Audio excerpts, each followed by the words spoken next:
Welcome to the Viscer Podcast. I'm your host, Dr. Richard Viscer. I'm a former Minister of Health and Sports with a PhD in medical sciences. I'm a published researcher, and a long time ago, I started my career as a doctor of chiropractic. Together, I want to explore wellness.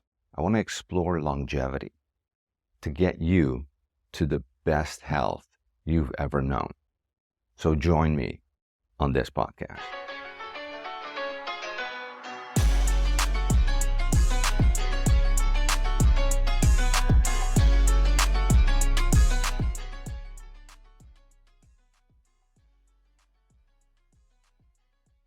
Hi, and welcome to another Viscer Podcast episode. This is episode 23.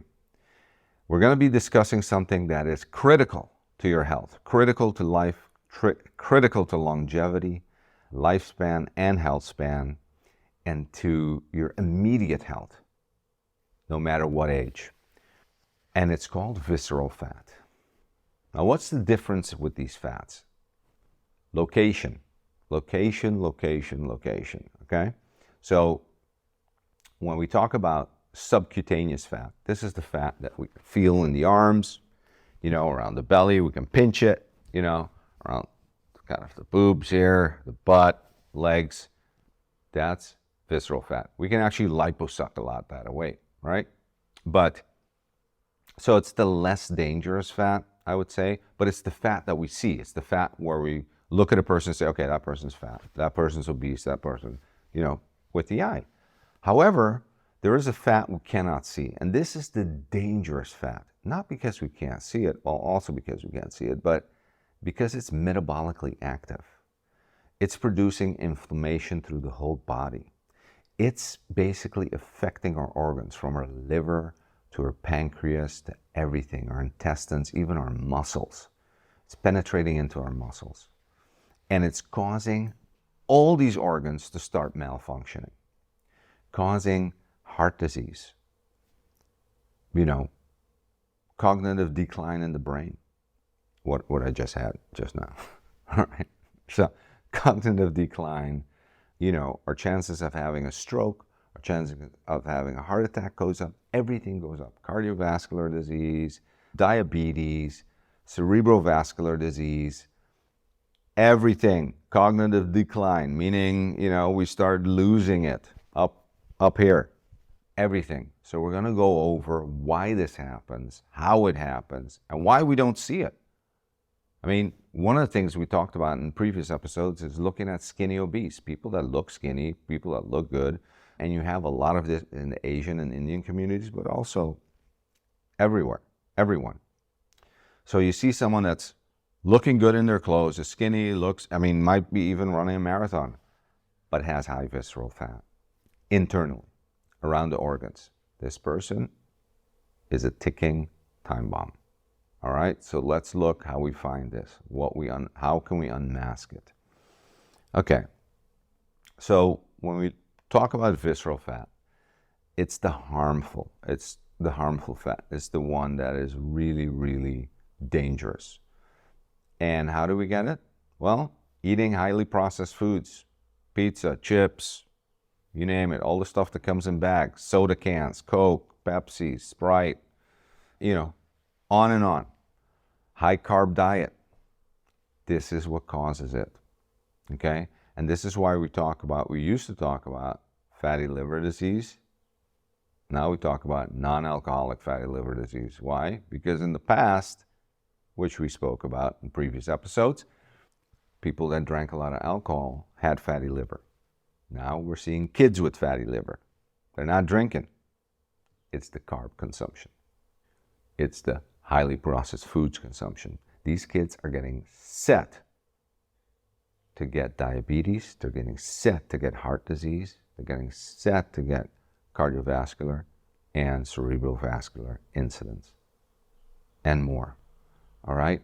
So we really have to eliminate this like hard. This is a hard reset. This is no joke. This is not something you can let just slide by. And we're going to see that it's harder to measure than you think. Why? Because when we go do our BMI, it doesn't tell us about visceral fat. When we do our waist circumference, it doesn't tell us about our visceral fat. When we do the machines where we're weighing and we're letting the electric go through us, it doesn't tell us about our visceral fat.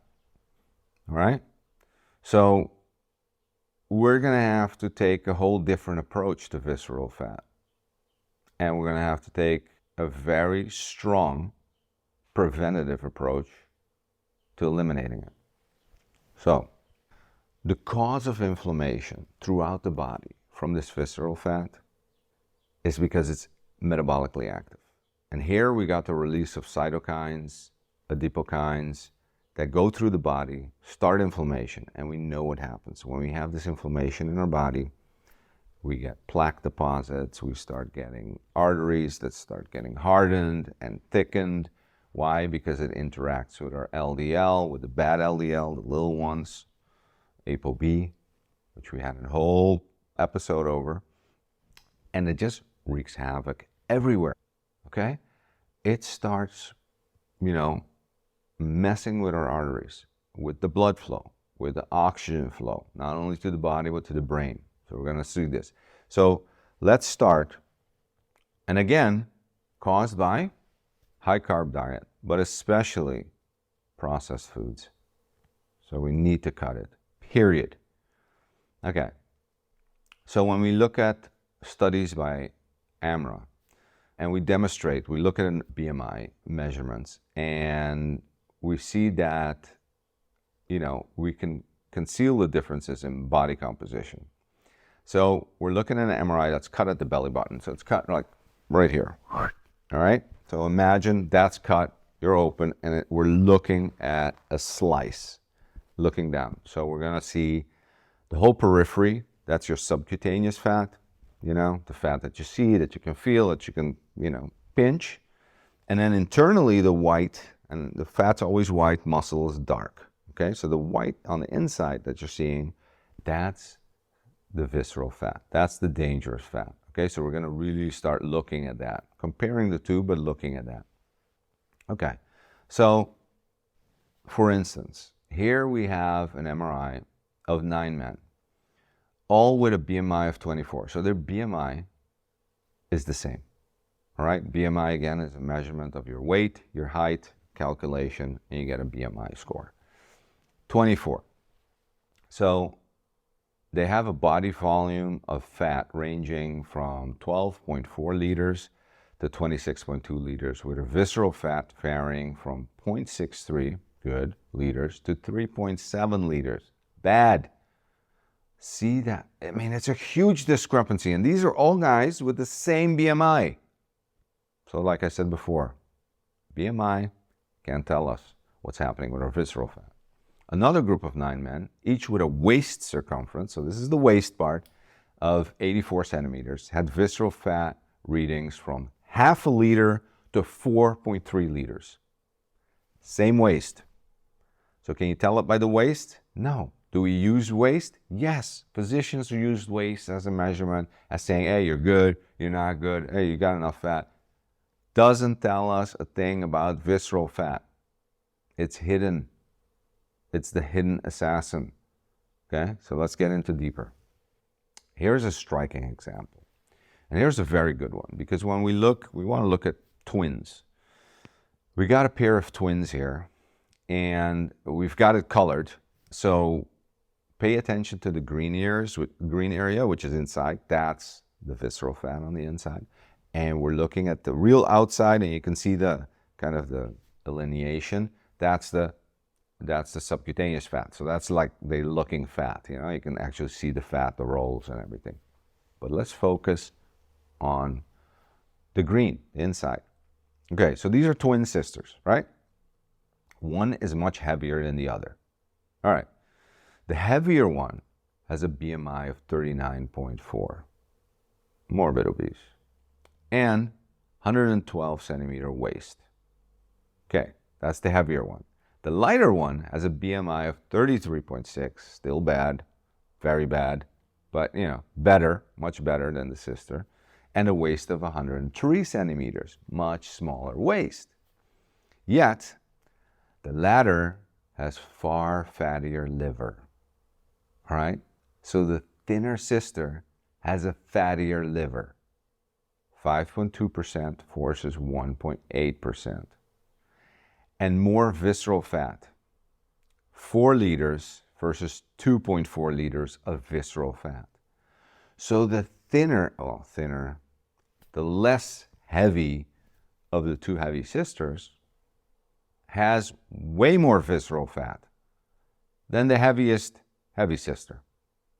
All right? So that one's much more in danger. Okay, so we're looking at 12.5 liters of subcutaneous fat versus 12.4 liters of sub-Q fat. So what you see, so it looks like, well, of course, the thinner one's going to be healthier. No. We have fat people who are thin inside and thin people who are fat outside. It's tricky, I know, but let's get deeper. So look at what happens. And this is an MRI again, flat belly button. I want you to see 35 weeks. Look at what happens when we change the diet. This is critical to visceral fat. Okay, we're specifically looking at the visceral fat. So what do? We introduce no exercise. Okay, no more exercise. And exercise is critical. And the reason I say this is because they really wanted to look at, okay, what foods and what will food do? Food alone. All right, now exercise is going to get you that other level. And it's specific exercise. So not long distance running, more in the sprinting and in the gym, resistance training. And hits are great. So let's look at this. So we see a visceral fat loss, which went from 5.6 pounds to 1.8 pounds. That's massive. That's massive. Dietary changes focused on eliminating processed foods and seed oils, lowering the carb to below 25%. Week 2 to week 5, patient reintroduced processed foods, pizza and chips, right? Here we have an increase immediately of 0.3 pounds of visceral fat in the MRI image. Immediately, the food affects it as it was going down. They messed up 1 week, boom, it's back up 0.3 pounds. The patient reinstates the elimination of processed foods and seed oils, and we see dramatic decrease in visceral fat and body composition. Do I need to say more? This is critical. So it's the sugars, it's the processed foods, and it's decreasing the carbs. Simple. Anyone can do it. We can up our protein to compensate for it. It doesn't mean you're eating less. It actually means you're going to feel more satiety, more like, okay, I feel full, I feel good, this is great. Okay, when we up the protein and lower the carbs intake. And processed foods, we should drop that down to a minimum because it's bad for you. Okay, processed foods are all the foods that come in packaging that are highly processed, from pizzas to chips to everything that is pre-made and pre-done and comes in a box or a bag, basically. So we need to start eliminating those. Okay, so the visceral fat reduction also leads to all-around weight loss and the shrinkage of your waist section. The results were staggering. Okay, this is 35 weeks, so it does take time, sometime, but it's a lifesaver. This is not aesthetics. This is not, hey, I look good, or no. This is life-saving. Life-saving. I don't care if you're running marathons. I know marathon runners that do 50 miles a week running, a lot of time, a lot of hours, and have visceral fat and will keel over. All right? And I know people that have some weight, have low visceral fat, and are healthy as a fiddle. So yes, we have to work on the visceral fat side of things. And how do we work on it? Well, one of the clues is if we look at the difference between a sprinter and a long distance runner, the sprinter is always going to have less visceral fat. He's got more muscle. And the fat is not the muscle. Listen, with more volume muscle, with more strength, we know this is the longevity key, one of the longevity keys, but it means that your glucose sink is doing well, okay? So in your blood, when there's glucose in your blood, when you eat sugars and carbs, whatever, you have sugars running in your blood, you have glucose running in your blood. Two places that glucose gets deposited out of your blood. So insulin comes in and moves it through the cells, right? And where does it move it? To the liver and the muscles. So the more muscles you have, the more glucose you can eliminate out of the blood. If you don't eliminate glucose out of the blood because you got fat in your muscles are small, guess what happens? Stays in your blood. Insulin goes up. You become insulin resistant, etc., etc., diabetes, and on. Okay? And when that happens, you start getting inflammation everywhere. All of a sudden, your LDL, especially your ApoB, bad LBL, gets toxic and starts building plaque everywhere in your arteries.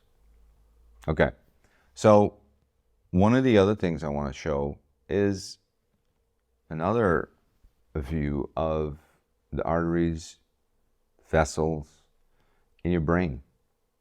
And what happens to your brain when you have visceral fat in your body? We know there's inflammation. We know there's stuff that's happening, right, inside with the organs. But we also have to look at what happens to the brain. And here we have a view of plaque forming, dark areas. We see restricted blood flow. We see the blood flow completely gone in certain areas of the first view. And this is the same person, two views. And it's a time difference. We introduce a low-carb, high-fat ketogenic diet, and the results are astonishing. This, again, takes some time. But if you can see these results, if you can see what this means for cognitive decline, if you can see what this means for the brain health, it is just amazing. And if we didn't do this, if we left this person with the visceral fat, it would have been a disaster. Okay? And this is happening within all of us, no matter the age. Now, the first signs you can get, if you get a blood test and they do a liver check and they come up with having fatty liver, that's going to be a big red flag, a big fat sign that you have visceral fat and you need to get on it. You need to do something about it now. This is not something that can wait. This is something that you have to do. So what do you do? What are the 5 tips? I'm going to give you 5 tips. Eliminate processed foods and seed oils. Eat a lower carbohydrate diet, keeping your carbohydrate intake under 25% of all your calories. Very easily achievable.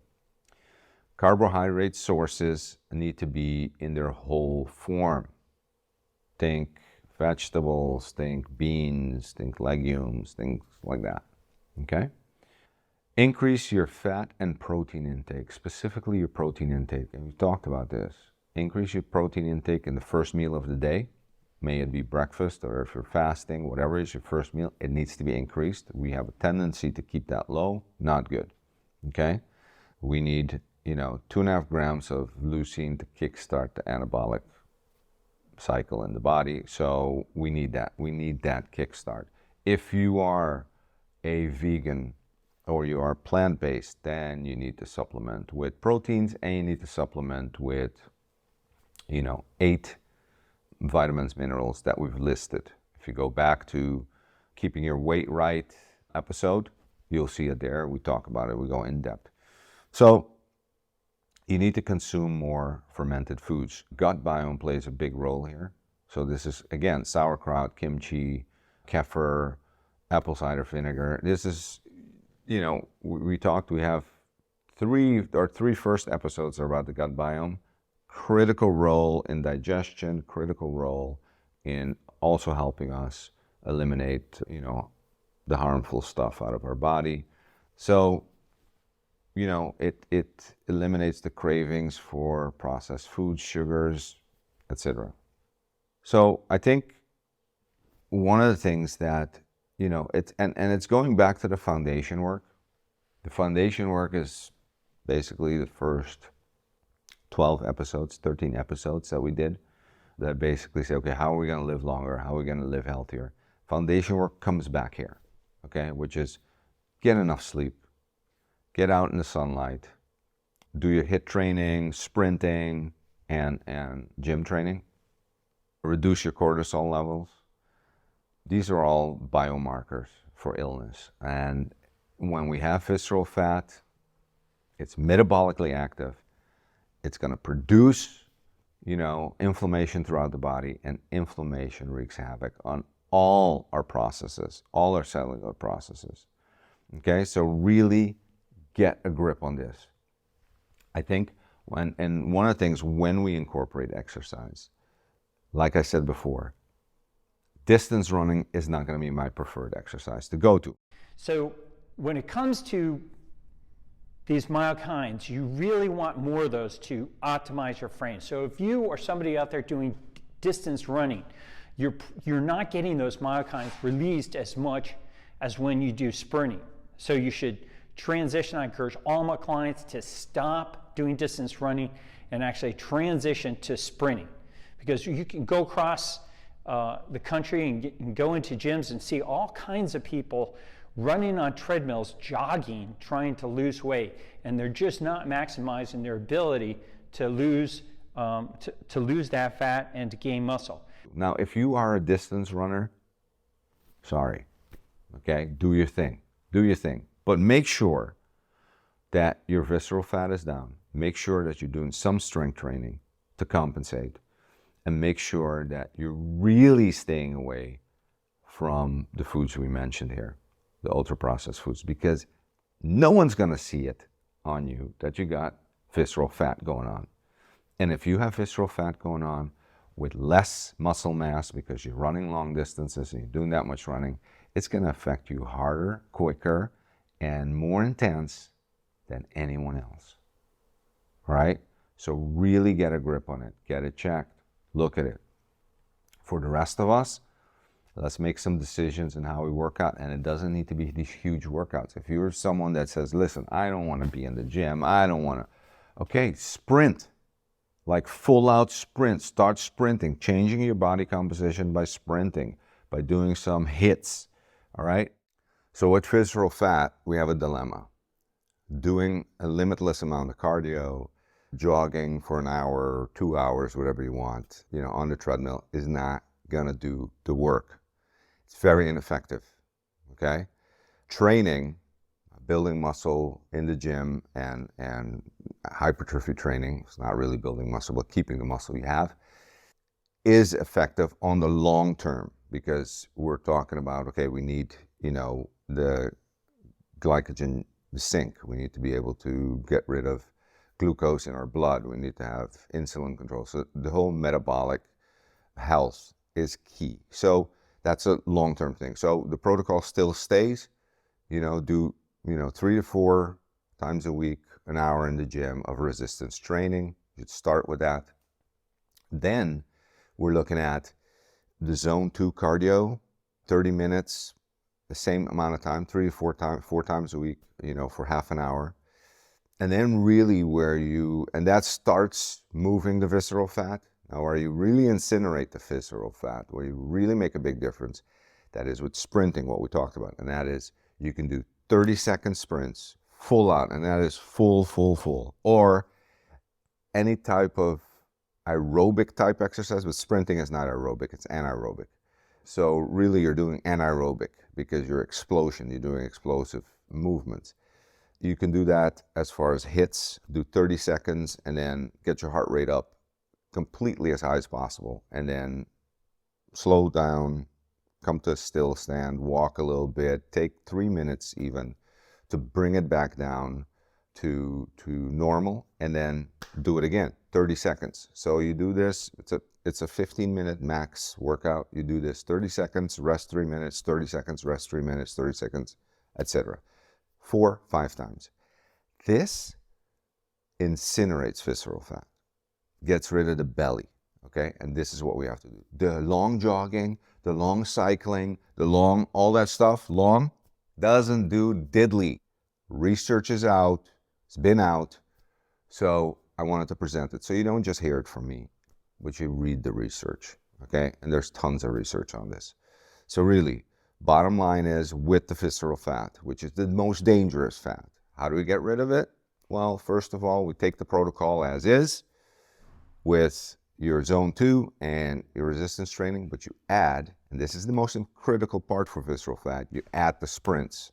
That becomes the most critical part. All right? Whatever it takes to get your, muscles going, get that, fight or flight when you're doing this, and, getting your muscles up, getting your fat down, making sure you keep your fat down, and then in your diet, really be, strict with your carbs and strict with ultra-processed foods. Yeah. Are you going to have an ultra-processed foods once in a while? Yes, you are. Maybe on your cheat day, whatever. But we gotta eliminate it from our kitchen, from our kids, from anywhere else. It has to be like one of these, once in a blue moon thing. Can't be every day. All right. So hopefully I've been able to enlighten you on something that is super dangerous, something that lurks within every one of us, something that you cannot see, something that your physician can't even see if he's not testing and going further. Your personal trainer can't see it. And the biggest lie is looking skinny, doing marathons or doing distance work and looking like the part. That's the biggest lie, because the visceral fat issue can creep up anytime, anyone, and it depends on what you're eating, how your structure is, and what your muscle mass is doing. So let's continue this journey. Subscribe, ring the bell notification. We got some amazing stuff coming. I really want to get this in because, like I said, visceral fat is a killer, all right? And it's something we cannot see. It's something that really, is, we don't have the right measurements for it from the outside as the eye. The BMI doesn't work, the waist doesn't work, so it's a very tough one. So we need to get this, and we're gonna have a couple of more episodes on fat loss with children, obesity, which is my expertise. So stay tuned, join the journey, and I guarantee you, you're gonna live better and you're gonna live longer. See you next time.